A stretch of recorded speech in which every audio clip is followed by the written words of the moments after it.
आकाशवाणी रांची से प्रस्तुत है प्रादेशिक समाचार।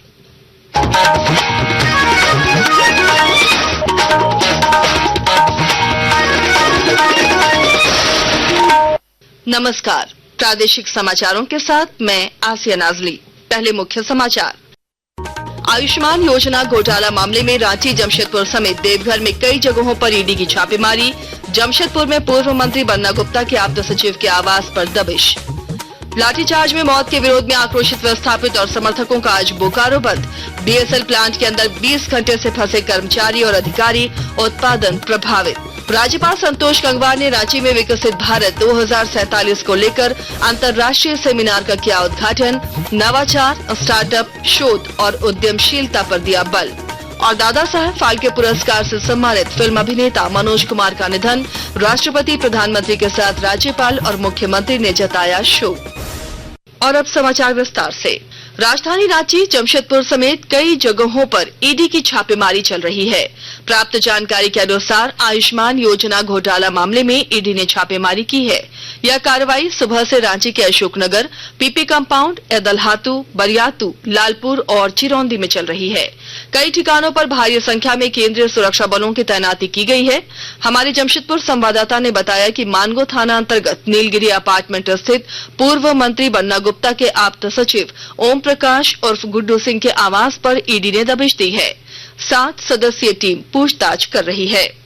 बोकारो स्टील प्लांट में नियोजन की मांग को लेकर आंदोलन कर रहे विस्थापित अप्रेंटिस संघ और सीआईएसएफ के बीच हुई मुठभेड़ में एक युवक की मौत के विरोध में आज बोकारो बंद है। बंद के कारण बीएसएल प्लांट के अंदर 20 घंटे से कर्मचारी और अधिकारी फंसे हैं और उत्पादन पर भी असर पड़ा है। विस्तृत ब्यौरा दे रहे हैं हमारे संवाददाता। बोकारो स्टील प्लांट के प्रशासनिक भवन के समक्ष गुरुवार को नियोजन की मांग को लेकर धरना प्रदर्शन कर रहे विस्थापित अप्रेंटिस संघ और सीआईएसएफ के बीच हुई झड़प के दौरान एक विस्थापित युवक की मौत के बाद बोकारो लगभग बंद है। आक्रोशित विस्थापित एवं उनके समर्थकों ने बोकारो स्टील प्लांट के सभी गेट सहित नगर में आने जाने वाले मार्गों पर जाम लगा दिया है। संयंत्र के संचार प्रमुख ने जानकारी दी है कि प्लांट के अंदर कर्मचारी और अधिकारी पिछले 18 घंटे से फंसे हुए हैं। उपायुक्त विजया जाधव ने जानकारी दी है कि बोकारो स्टील प्रबंधन अप्रेंटिस किए हुए विस्थापितों को अगले 3 माह में नियोजन देने को तैयार है। साथ ही मृतक के आश्रितों को नौकरी और 20 लाख रुपए मुआवजा देने की भी बात कही है। मनोज कुमार, आकाशवाणी समाचार, बोकारो। धनबाद कारा महानिरीक्षक सुदर्शन प्रसाद मंडल ने आज धनबाद मंडल कारा का निरीक्षण किया। गौरतलब है कि होली के पहले उपायुक्त माधवी मिश्रा और एसएसपी हरदीप पी जनार्दन के नेतृत्व में की गई औचक छापेमारी में कई आपत्तिजनक सामग्रियां जब्त की गई थीं। इसी घटनाक्रम के बाद आज आईजी ने निरीक्षण किया।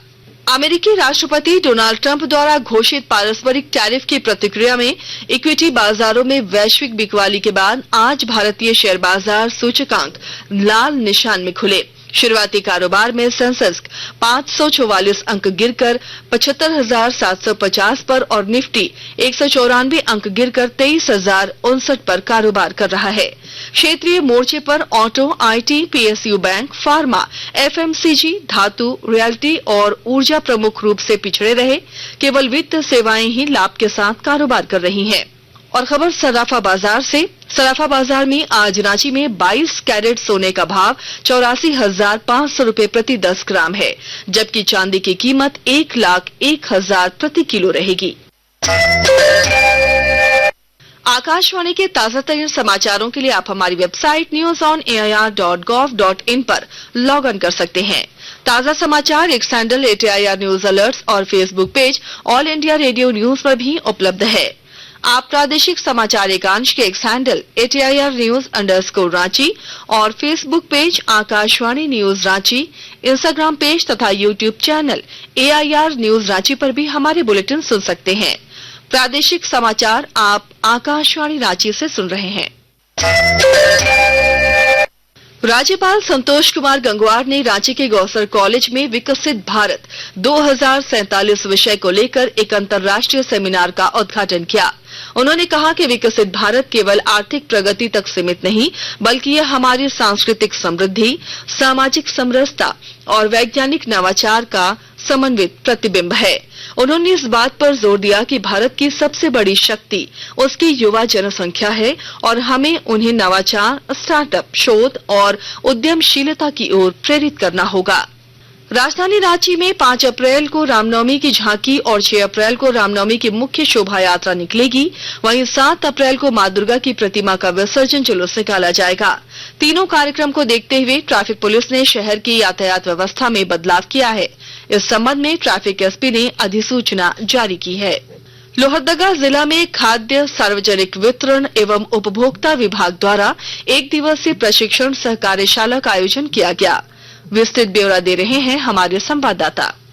लोहरदगा जिला में खाद्य सार्वजनिक वितरण एवं उपभोक्ता मामले विभाग के द्वारा 1 दिवसीय प्रशिक्षण सह कार्यशाला का आयोजन किया गया। इसका उद्घाटन विधायक डॉक्टर रामेश्वर उरांव के द्वारा किया गया।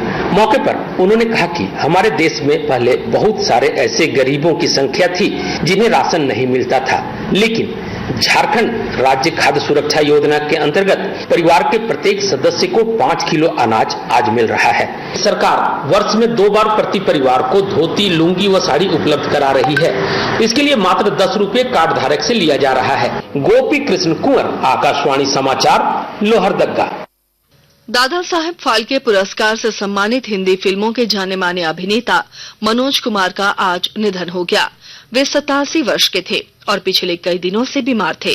राष्ट्रपति द्रौपदी मुर्मू, प्रधानमंत्री नरेंद्र मोदी के साथ राज्यपाल संतोष कुमार गंगवार और मुख्यमंत्री हेमंत सोरेन ने दिग्गज अभिनेता और फिल्म निर्माता मनोज कुमार के निधन पर शोक व्यक्त किया है। राष्ट्रपति ने सोशल मीडिया पोस्ट में कहा कि अपने लंबे और प्रतिष्ठित करियर में उन्होंने ऐसी देशभक्ति की फिल्में बनाई जिन्होंने भारत के योगदान और मूल्यों में गर्व की भावना को बढ़ावा दिया। प्रधानमंत्री ने सोशल मीडिया पोस्ट में कहा कि मनोज कुमार ने राष्ट्रीय गौरव की भावना प्रज्वलित की, जो कई पीढ़ियों को प्रेरित करता रहेगा। राज्यपाल ने अपने सोशल मीडिया संदेश में कहा कि भरत कुमार के रूप में उन्होंने अपनी फिल्मों के माध्यम से जन जन में राष्ट्र प्रेम की भावना को जागृत किया। उनकी सांस्कृतिक और भावनात्मक विरासत सदैव स्मरणीय और प्रेरणास्पद बनी रहेगी। मुख्यमंत्री ने कहा कि मरांगबुरु दिवंगत आत्मा को शांति प्रदान कर शोकाकुल परिवारजनों को दुख की विषम घड़ी सहन करने की शक्ति दे। गर्मी की दस्तक के साथ ही राज्य में कई जगहों पर जल संकट अब गहराने लगा है। कोडरमा जिले के डगरनवा पंचायत के टेपरा गांव में बड़ी आबादी भी पेयजल की समस्या से जूझ रही है। ग्रामीणों की माने तो नदी के दूषित पानी को पीकर वे बीमार हो रहे हैं। इस समस्या पर उपायुक्त मेघा भारद्वाज ने बताया कि टेपरा गांव वन क्षेत्र में बसा हुआ है, जहां जलापूर्ति के लिए बोरिंग कराई गई है।